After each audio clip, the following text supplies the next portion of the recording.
Hello, everyone, and welcome to the EVN Disrupt podcast. My name is Nejdet Saturyan. I'm the editor of the creative tech section here at EVN Report. Our guest today is Arsen Stepanyan, the co-founder and CEO of Orders.co, and he's also a board member of the Build Up Bootcamp. Orders.co is a Los Angeles-based online order and menu management system for restaurants. We spoke about building SaaS solutions for the restaurant industry and the challenges and opportunities involved in building a team in Armenia. Thank you for listening. Arsen, thank you so much for joining us today. Hi, Nejdet. Thank you for having me here. Arsen, let's start with a little bit of your background. I know you have quite the entrepreneurial story. Tell us about how you got started in the startup world and in entrepreneurship. Yeah, sure.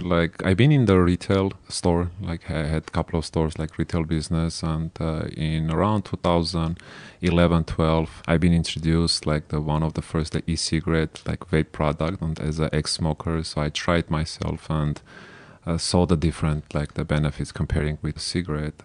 I created my own brand. It was a hobby, and because I was believing that it's better alternative than the cigarette. And in 2016, I went to the distribution, B2B distribution for the vape e-cigarette products. In 4 years, we have grown from 0 to 100 million gross sales, and from 2 employee, 3 employee to 75 employee. So it was interesting experience. In 2020, with co-founder and our CTO Ashot Bayatyan, we friend more than 10-15 years. We went to the restaurant to order the food, and the employee couldn't help us because they have multiple tablets linking the orders. And then she has to tell the kitchen what to make, at the same time trying to help us. And I asked Ashot, there should be a solution. Instead of multiple tablets, they should have only one. Then we went Google it. First 10 minutes, we didn't find a solution. We said, okay, there is a problem. So I think it's a problem that can be solved. Yes. And then after 30 minutes, of course, we find out a couple of companies. And then we call our friends who has the restaurant, asking them are you using the solution for integrating the multiple tablets in one? They say yes. We tried a couple of companies. It didn't work out well. Then we decide why not? Let's just look at what we can do in the food industry, restaurant industry. So the status quo with the multiple tablets, what was the reason for using multiple devices, and what were the restaurants using them for? Yeah, in USA, especially in USA, since 2011-12, after the ride-sharing applications when becoming popular, then people, they start using delivery services. Okay. And one of the first ones was Eat24, then become a Grubhub, Uber Eats, DoorDash, Postmates. And of course, it is convenient for the end users. They can focus on the work, or maybe they enjoy the time at home. They can just order the food and receive it, of course paying extra, but saving time. For the restaurant, first time trying one of the service is good, and then they just want to get more revenue, and they just keep adding more services. And then they're having a different problem, how they're going to manage all these multiple tablets, and especially depends when they sign up of these services. Each tablet, they're having different menus and different pricing. So. Right. So each tablet was for one of these services like Grubhub or Uber Eats or something, I guess? Yes. Sort of a delivery service. Yes, basically the tablet is where they receive the orders. Right. So it's transferring the information that somebody ordered the food. So right. Get ready, so we'll come to pick up. So what is your solution? What does Orders.co do? We started in 2020 as a beta version, and one of our first restaurant was Nairi restaurant, our friend. In Los Angeles? In Los Angeles, yeah. I think they've been since 1990 or something like that, and then banquet hall. So first solution was we started from a menu management system, because I think every restaurant, before they build a dining space or what size kitchen they have to do it, they start with the menu, what they're going to serve. And according to that, they start building the kitchen and the whole restaurant layout. That's where we started. So we went back and we started creating the menu management system. And then for us, it was easy just to integrate with the different platforms. It's really a traditional SaaS business. And it's often with SaaS businesses, people observe some problem in their day-to-day life and try to find a solution for it. What type of advice can you give to other potential SaaS founders on scouting problems? Like how do you look for problems to solve for? I think you have to try to really go to see, to talk and just deep in any industry and to kind of have that feeling of the problem, like understanding the problem from inside. And then once you understand, don't try to go the short way. Try, even if it's gonna take too long, but try to solve the problem. Do it right. Do it right way. Because like even when we started, we were getting advices like as a startup, especially in IT world, and that's actually as an IT startup, my was first experience. They're saying like, oh, you have to execute, you have to be quick, just bring one small solution, just get the customer, show that you can do it. But our previous experience with the B2B sales, that we have the distribution, we find out better we'll just understand the problem and bring the real solution. And with that, we can add like a more feature quicker, and also the other features can solve the real problem. Right. That's where, like, after the integration of multiple tablets, then we see that restaurant owners, they have their own loyal customers, but because they don't offer the delivery system or online ordering, they have to go through these delivery companies and pay 20 to 30% commission. So for us, it was easy when we have the menu management system. We start offering commission-free ordering website. Right. So then, like, a lot of the restaurants, they easily can just get an online orders and just paying us like a small subscription fee.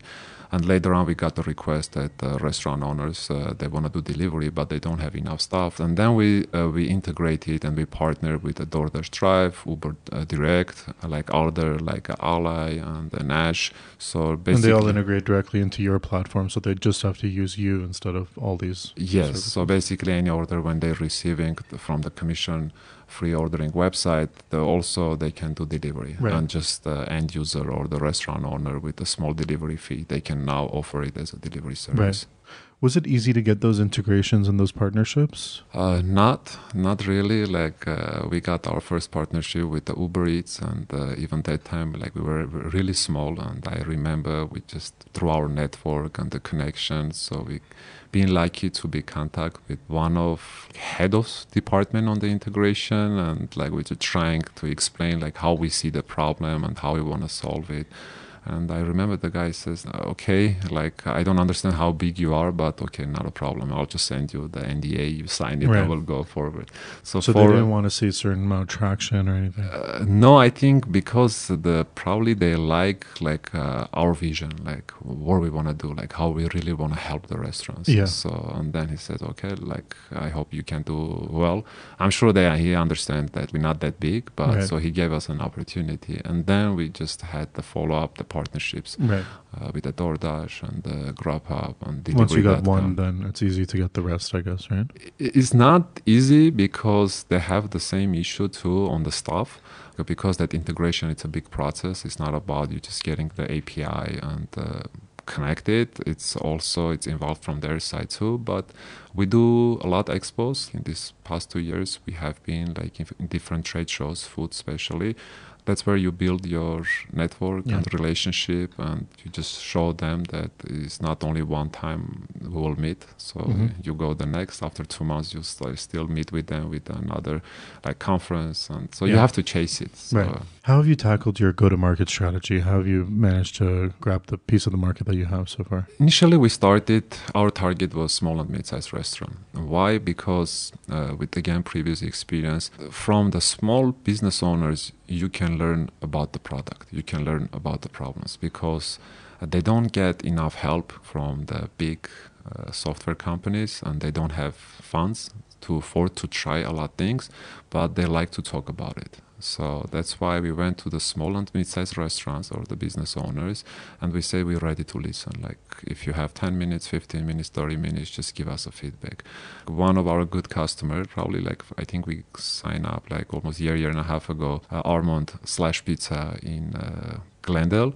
So the guy, he loved to share like the ideas, the problem. Right. Can you do this? Can you do that? Give good feedback. Yes, and that's how we learn the problems, and also learn where we can bring like real value. Because this is not about just selling some future.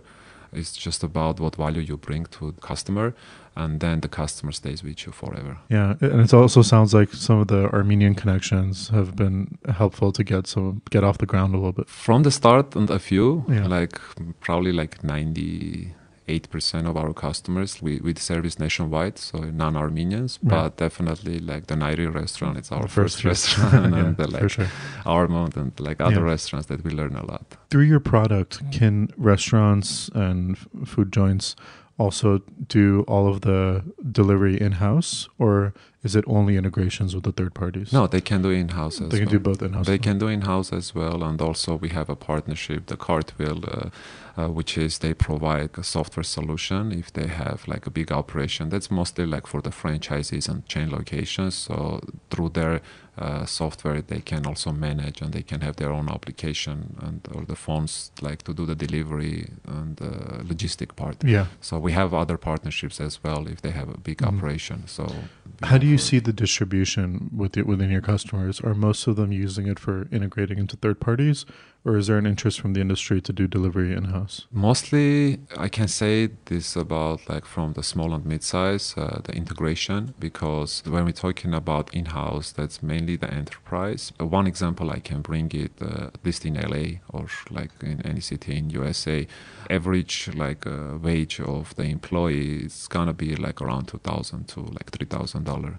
So if you want to have 7 days some delivery service, so you have to spend at least like $4,000 approximately. Right. And the problem you have it like on the peak hours, which is like from the 6 p.m. to 8 p.m., you're getting like 10 orders like maybe in 30 minutes. Right. So even one employee cannot handle it all.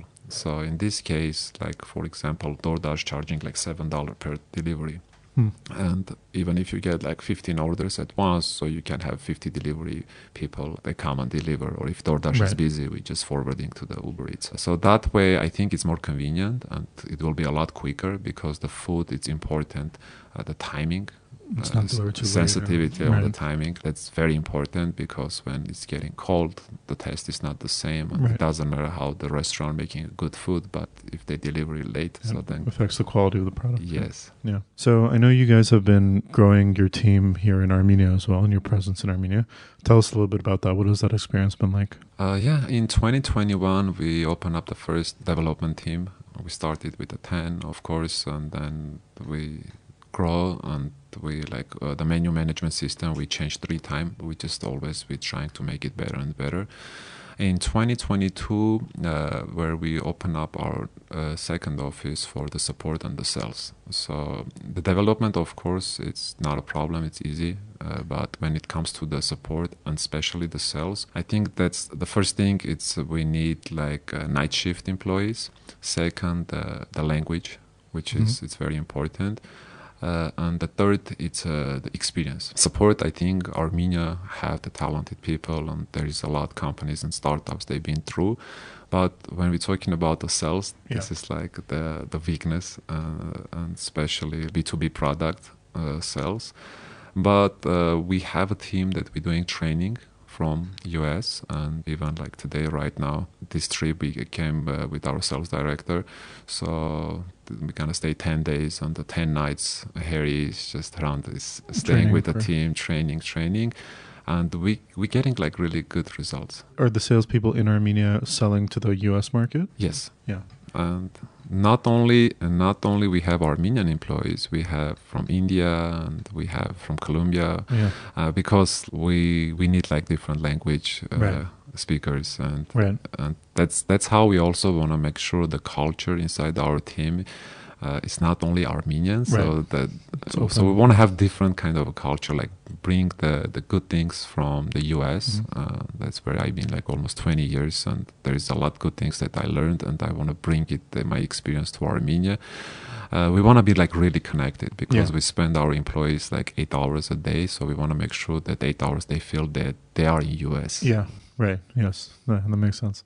And how big is your development team here now? Around like 25 people, so approximately like 25 to 30 sales and support, and we're still growing, and we're still in the process. I think when I last saw you guys were like 5 or 6 people, so it sounds like you've grown very fast with the engineering team. Yeah. I mean, it's growing, and we because now, like, listening to our customers, we just keep adding new features, and we're bringing new values for our restaurants. And when they see your deliveries in a short time and the quality, and also they see the value with the cross sales or the income or the profit they are making, they start keep pushing you with the new features. Right. Oh, okay, like it seems you are listening and you're doing, so can we do this? Can we do that?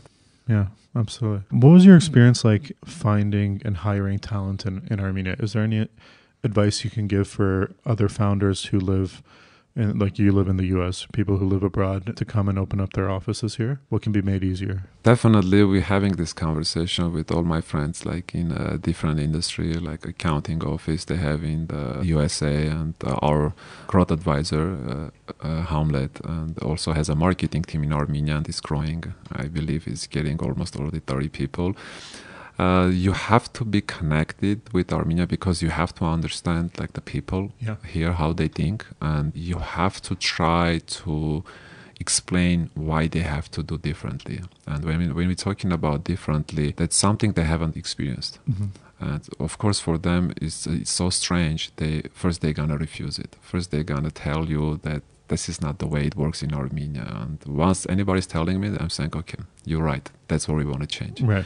Because we know that a lot of the things, we have to change it. Right. So when you're telling me this is not the way it works in Armenia, that's why we are in this situation in Armenia. Once we change it, so we'll be in better way situation. And you're also a board member at Build Up, which is a program that we've spoken about in the past on the podcast. It's this initiative that trains mid-level professionals to fill more senior roles in Armenia. Can you give us a little bit of an update on how that's going, and if you yourself or your company have had any luck finding talent from it? Actually, first time I met with Albert Bogosian, the founder, in 2021, and after the 44 days war, and he was telling like, okay, he has this kind of idea plan because he also have like a startup, and I think he's an entrepreneur with a couple of even startups, with one of the successful one in the process also is going. So he says like, we have this issue, like tell me what to do, I'll do it, or I know what to do. And he facing the same issue, and then he decided like, especially after the war, so we can change it. And he even moved from USA to Armenia. And he said, I think we have talented people, but it's not about the hard skills, is about soft skills. So the way we have a lot mid-level talented people, but for them to transition to the senior level, this is not like a brandy or cognac. They have to stay 5 years to become a senior level developer. Specific things like a soft skills, if you work on that, and they can become like a lot quicker, and the result will be a lot better. So anyway, he told me, I say, okay, with 2 hands, I'm in. Whatever I can do, first like mentor, not the mentor, I think. Anyway, with the program, so we start, support it, and then the time came that he said, okay, there is a board member option if you like to do it. For me, it's the first time, again, it's new experience. I say I'll try to do it as much as possible. And we got the first graduations, like 5 teams, because it's a project based. The results itself is talked about in Product Hunt. They launched it, all of them. Like they all got up to the top rankings. Yes, Product Hunt. Yes, and I met the teams a couple of times during the year, like when I'm visiting. And now they're opening a second round, and I think on the second round, before the 3-day war in September 13th starts, we have a lot of application. That means now the developers or the students, they value, and now they see what Build Up did and what they brought like to others and other students. And now we have a lot like applications, comparing on the first one when like nobody was like, not that many people applying. They're saying like, no, I have to work instead of go to study. I can find a second job to work. But no, Albert's trying to explain like, okay, if you spend a little bit more time on education, then you will get better work. You don't need 2 jobs then. Yes.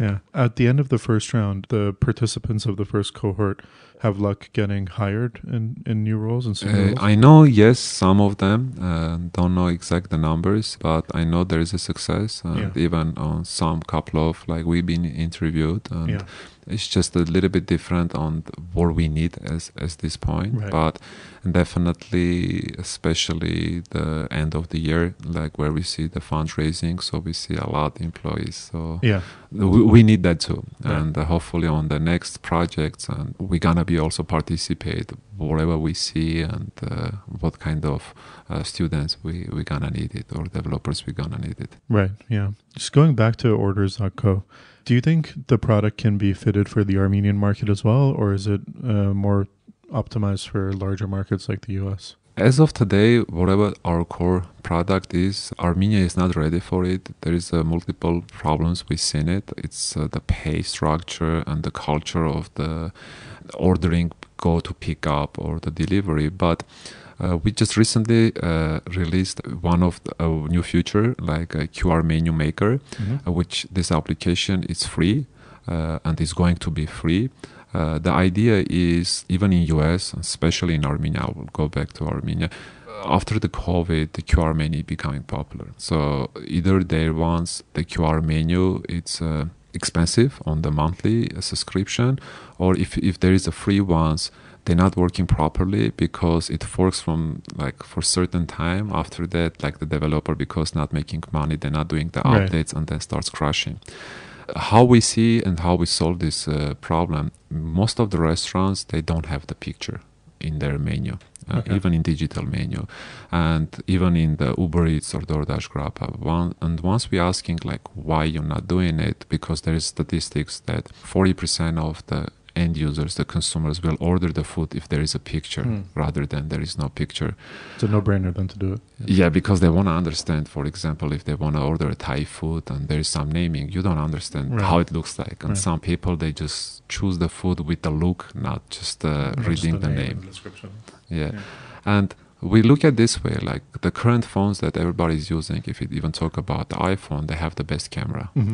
And the applications like Instagram or like other social media applications, they have the best effects that you can just change the picture, the original picture.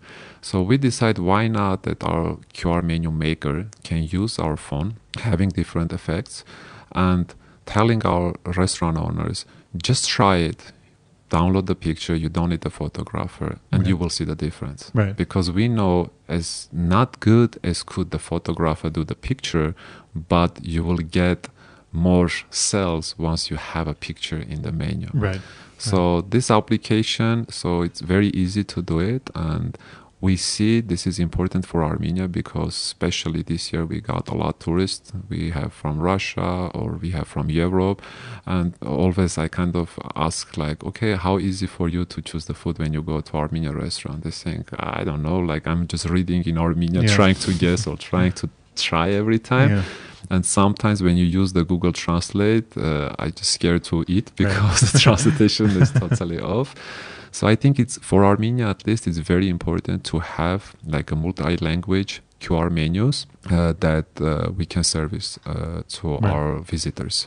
That's great. I'm always interested to hear about how Armenian startups, products built by Armenian startups or Armenian founders, can be served more for the Armenian market. Because right now it seems that most Armenian startups primarily are serving global larger markets, which is completely understandable and makes sense. You can't build a startup specifically for a small market like Armenia. But it's great to see some of those applications slowly coming to the Armenian market so that they can increase economic productivity here and make the overall services here more optimized and better. Yeah, definitely. Like one thing I can say, I don't accept and don't like when I go Armenian restaurant here in Yerevan, and they bring that book. Like, and then you have to go with the pages, like sometimes it's like 20, 30 pages.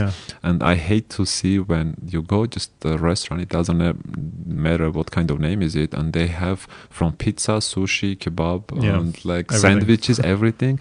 And we think, like, always I argue with my friends also, I'm saying, like, why they not specialize on one thing? They think, no, you don't know, we want to just have any sales as possible. I'm saying, if you specialize in one thing, you will have enough sales. You don't need to do everything. So, and that's been proven in US now, as you know, the virtual concept, where you same location has different concept with a different name. There is statistics that restaurant menu should be not more than like 15 items, and that including the drinks, the extras, appetizers, and stuff like this. So like from 6 to 15, let's say. I didn't know that. That's interesting. So yeah, and I think there is a lot thing the culture-wise has to, and the way they think, even the business owners in Armenia has to be changed. This is like a small step that we want to introduce the QR menu to the market. Of course, it's not easy. Even myself, I spoke with a couple of owners and the managers at the restaurant. You're trying to explain, they're saying, no, you don't know. That's not working in Armenia. I'm saying, that's like, the standard line. It doesn't work in Armenia. I'm saying, can you at least try it? Like, I don't know. It's hard, but that will be the first step. Second, we just want to bring wherever we see it works in US, especially from US it goes to Europe, and then like we want to do a shortcut, because sometimes I noticed like Armenia, it comes everything from Europe, not from US. So I want the influence is more from Europe. Yes. So we want to, like, as team grows, so we want to have direct contact, and we want to bring it direct, like from US to Armenia. Right. Interesting. And are you guys currently hiring or growing the team in Armenia? Yes, and currently we have the open hiring, especially on the support and the sales. I know the development too, but we expecting the first quarter of 2023 because we are in the fundraising process. Until now we have bootstraps, so we haven't done any fundraising, and we're looking on the first quarter of 2023. And with that fundraising, we're looking like to increase our team like 3 to 5 times. So that's gonna be a big move. We want to get ready, prepare. Where can people find out about open positions and hirings? LinkedIn. We're really active on LinkedIn, and definitely we should have the page, a career page, and on orders.co. But the LinkedIn, we're really active. Okay. And my last question, Arsen, where do you hope to see orders.co in the next 5 to 10 years? Our vision is that every restaurant owner or the chef, his passion should be cooking the food. So the rest, when it comes to the technology, then the technology companies, they should solve these issues. And with our future, which is we have like virtual marketplaces. Now we are partnering with marketing companies and publishers to help the restaurant menus and the food or websites to be listed in different places. So we want to be technology solution for online and offline orders for the restaurant. Saying with that, the chefs and the restaurant owners, they should worry about the cooking, and from receiving the orders, delivering the orders, ordering the ingredients. So we should take care of it. It's a real all-in-one solution. On the technology side, market, so the kitchen can just worry about the kitchen. Kitchen, they shouldn't worry about are they missing something. Even like with the predictions, how long it's gonna take this, or like which days, like Sundays or like let's say Fridays, the busy day, how much product they should have it, comparing like Tuesdays or Wednesdays. Right. Okay, Arsen, thank you so much for joining us today, and I hope next time you're in town we'll get a chance to continue the conversation. Thank you, Nishda. Thank you, Arsen.